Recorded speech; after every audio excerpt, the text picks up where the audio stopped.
Semi silk tissue ഫാബ്രിക്കിൽ നല്ല beautiful ആയിട്ടുള്ള ഗോൾഡൻ വീവിങ് വരുന്ന സൽവാർ സെറ്റാണ് നമ്മൾ കാണുന്നത്. സിംഗിൾ പീസിലാണ് നമുക്കിത് അവൈലബിൾ ആയി, സിംഗിൾ പാറ്റേണിലാണ് അവൈലബിൾ ആയിട്ട് വരുന്നത്. ഇതാണ് ഇതിൻ്റെ ഒരു പാറ്റേൺ വരുന്നത്. നല്ലൊരു ഗോൾഡൻ കളർ, ഓഫ് വൈറ്റും ഗോൾഡനോട് മിക്സ് ചെയ്ത ഷെയ്ഡ് വരും. ചെറിയൊരു ഗോൾഡൻ ബട്ടൺ കൊടുത്തിട്ടുണ്ട് ഫ്രണ്ട് പോർഷന്. നമുക്ക് ബാക്ക് സൈഡും സെയിം ഈ ഒരു പ്രിൻറ്റ് തന്നെയായിരിക്കും. ബാക്ക് സൈഡ് പ്രിൻ്റ് ഇല്ല, ബാക്ക് സൈഡ് പ്ലെയിൻ ആയിരിക്കും. ഫ്രണ്ട് പോർഷനാണ് ഇങ്ങനെ പ്രിൻറ്റ് വരുന്നത്. ബോട്ടം നമുക്ക് കോട്ടൺ സിൽക്കിൻ്റെ ബോട്ടവും ദുപ്പട്ടയും ഫുള്ളായിട്ട് എംബ്രോയ്ഡറി ചെയ്ത് സൈഡിൽ നല്ലൊരു ബോർഡറൊക്കെ കൊടുത്തിട്ടുള്ള ദുപ്പട്ടയാണ്. നല്ല രസമായിട്ടുള്ളൊരു സൽവാർ സെറ്റാണ്. അപ്പോൾ നമുക്ക് ഈ ഒരു സൽവാർ സെറ്റ് ഒന്ന് ഡീറ്റെയിൽ ആയിട്ട് കണ്ടുവെക്കാം.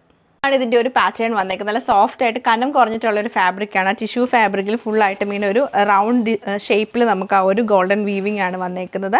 ഫുള്ളായിട്ടും ആ ഒരു ലൈറ്റ് ഗോൾഡൻ ഷെയ്ഡാണ് വരുന്നത്. ഇതാണ് ടോപ്പിൻ്റെ പാറ്റേൺ. ബാക്ക് സൈഡ് പ്ലെയിൻ ആയിട്ട് വരും. ദുപ്പട്ടയാണ് ശരിക്കും ഈ സൽവാറിൻ്റെ ഒരു ഹൈലൈറ്റ് എന്ന് പറയുന്നത്. ദുപ്പട്ട നല്ല ഫുള്ളായിട്ടും എംബ്രോയ്ഡറി വരുന്നത്, മിഷൻ എംബ്രോയ്ഡറി വരുന്ന ദുപ്പട്ടയാണ്. ഇതാണ് ദുപ്പട്ട പാറ്റേൺ.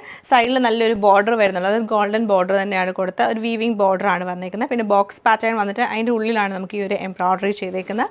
എൻഡിൽ ടാസൽസ് കൊടുത്തിട്ടുണ്ട്.